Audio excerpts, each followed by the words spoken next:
Okay, so we're back in Terminal 3. I can't believe we're back here. Going to Bohol. Hello, Smart Parenting! This is another episode of Usapang Tatay, and this is your dad by Joey, the first ever editor at large na daddy in the Smart Parenting world. Sharing with you guys my stories and of course some tips in this daddyverse that we're creating now. So today is a very interesting episode. Kaya nga ako naka-beach shirt or Hawaiian shirt dahil I'm gonna talk about going on a vacation. Alam nyo, being a dad, parang part of your responsibilities, you need to make sure that the family is having fun and there are these activities that you guys do, no? Ikaw nga daw yung captain of fun sa household. So, the episode today ng Usapang Tatay is really me talking about my experience and to give you tips, no, on traveling with a toddler. Hindi siya madali, very challenging, talagang natitest yung patience at saka yung teamwork nyo na mag-asawa. So we were able to go on an 8-day, 7-night trip to Bohol, which is in Panglao. Panglao is in the southern part of Cebu. So yung mga taga Cebu dyan, mga dad buds and mga momshies or for smart parenting communities in Cebu, napakadali for them to go to Bohol. But for us in Manila, syempre we have to take a flight.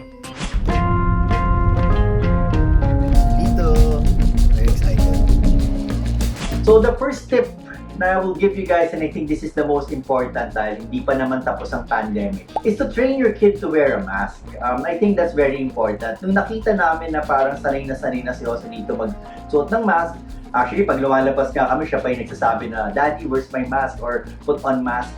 Nagka-confidence ako, sabi ko, kaya na natin to ibiyahe ng mas malayo. There's such a thing as a park and fly. If you guys don't have a driver, so kailangan nyo mag-drive papunta sa airport. So when we got to the airport, ano naman ang nangyari? So this is what it's like to travel with a toddler. Alam nyo, ang na-realize ko is, para sa bata, no, parang everything is a game. So, kailangan para ma-feel niya na naglalaro lang kayo. So, masaya siya actually. This trip nga, because of what we experienced no, during our last trip to Boracay is, dala pa kami ng stroller. Actually, hindi na kailangan. Parang naisip ko dahil hassle pa yun, di ba? To bring so much na bagahe and dahil nyo pa bubuhatin. So only one luggage, imagine, for 8 days. Napagkasya namin dyan lahat. That's another tip. You guys should pack light as much as possible. All the necessities lang. Kasi pagdating nyo naman sa vacation niyo, kung saan kayo pupunta, marami naman ang available doon eh. Like, we didn't even bring toys anymore. Pagdating doon, bumili na lang kami ng mga 200 those cheap toys. Alam niyo yung bata, mabilis siya magsawa. So, you don't need to bring that many toys when you travel kasi mag-enjoy din naman siya. Lalo na pag sa beach, you can play around with the mga starfish, mga bato, mga corals. Lahat yan available doon. And they're all free. And yung mga magic words sa mga daddy, diba? Free. When we got to the plane, I think that's something that's very interesting. No? Another mom gave us this tip before when we traveled, the first time we traveled, is to always bring milk, a milk bottle, or in our case, what we did was we brought a Zesco Choco, the tetra pack na maliit. Kasi sakto siya, para pag take off ng plane is, may iniinom siya para hindi mag-pop yung ear and at the same time, distracting siya. It's an experience, no? Ngayon parang the difference between a 2-year-old and yung 1-year-old before, ngayon parang mas aware na siya sa mga nangyayari. Wow! Seatbelt? Did you put on your seatbelt? Pagdating doon, na-realize ko rin, swerte kami nung una kasi 1-year-old libre. Ngayon, pagdating ng 2, may bayad na, so may extra seat na. So, sakto, at least na doon. Pero, nangyari, hindi rin naman siya umupo sa seat niya dahil tumandong din sa akin. When you get to the airport, when you get to where your destination is, kailangan talaga teamwork kayo ng wife mo. So kami, ako yung toka sa bagahe. My wife is the one carrying Joselito kasi nga wala kaming dalang stroller. And mabilis lang. That's what we love about Bohol. Bohol is actually super convenient, super baby-friendly, senior-friendly. Dahil pagbaba nyo pa lang ng airplane, diretso na kaagad kayo sa paglabas. Then, in 15 minutes, nasa resort na kayo. Wala na siya mga transfer like Boracay. What about going around the island? I think it's very important that you guys consider that kasi syempre turista ka eh. So hindi mura mag-commute, no? Mag-rent ng tricycle and all that. So kami, what we did was because we had an itinerary, We wanted to see the chocolate hills. Syempre, nasa Bohol ka na, you might as well see the chocolate hills, no? We decided to rent a car. You know, it turned out it was fun, you know, it's fun. It was a road trip, it was a foreign place, and bonding talaga kami sa car ng wife ko. Nagpintuan kami the whole time. And of course, Joselito was there. We rented a car. It wasn't expensive at all, $5 a day. So we rented it for a couple of days. At least we had the freedom to move around and to really go and see places. So what about dining out? Yan yung talagang challenge with the toddler, yung pinakamahirap. Dyan talaga nasusubok ang teamwork. Kailangan meron kayong agreement ng misis mo na kung sino talaga yung mag-handle and all that. Pero you know, at some point, parang na-realize namin na pwede mo na rin naman pabayaan ng content basta as long as parang naka-observe ka lang from afar na basta hindi nang gugulo ng ibang tao or hindi naman or safe. Pinapabayaan naman namin siya to just really explore and to touch and feel, no, what the different restaurants are. So when you go to the beach, of course, very important to have sunblock and of course all those essentials. Insect repellent is something very it's a must. Kailangan meron kayong dalang insect repellent. What happened to your eye, Joselito? Yan, nakagat ng lamok sa mata. Siyempre, it's outdoors, yung bata talagang mahilig kagatin ng lamok and kailangan talagang parati kayo magdala. Another thing that you could do is really to treat it like an exercise. Ako, the way I see it, siyempre wala kaming dalang stroller. So parang workout ko na rin yun, workout of the day.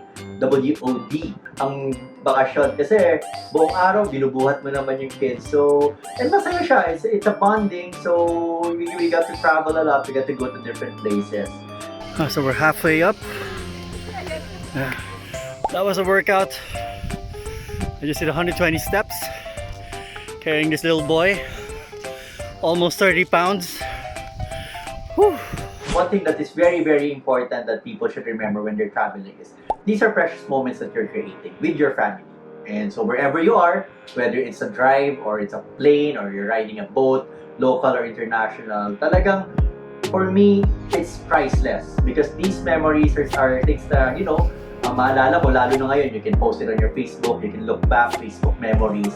Ako, hindi ako shy mag-post, talagang mahilig ako mag-share sa social media ko dahil I love it when, you know, a year after or 2 years after, you know, I get reminded of that moment.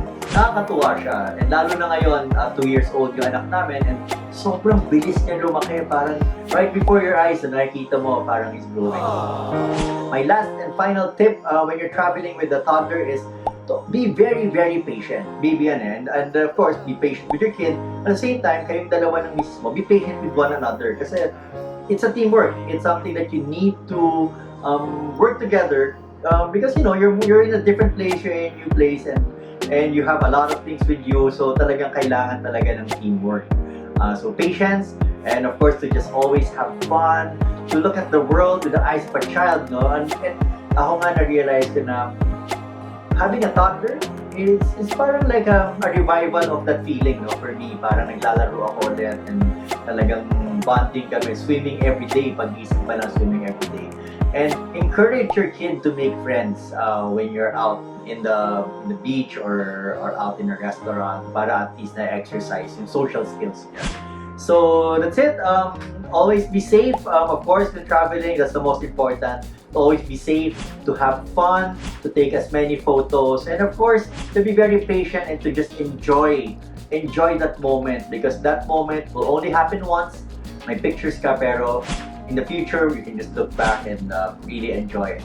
So this is your dad but Joey for Usapang Tatay, and those are some of my tips when you're traveling with a toddler. For all the dads there, and of course all the moms, I want to say hi, and of course I'm excited for your trips, and I hope you guys can also share your stories with us. Share it in the comment section, and you know, tell us about it. Tell us about your tips as well on how to travel with a toddler. So this is your daddy Joey, Dad Bud Joey, and of course for Usapang Tatay, and you know, we're really enjoying this daddyverse that we're creating, and we're sharing all these better stories. Enjoy!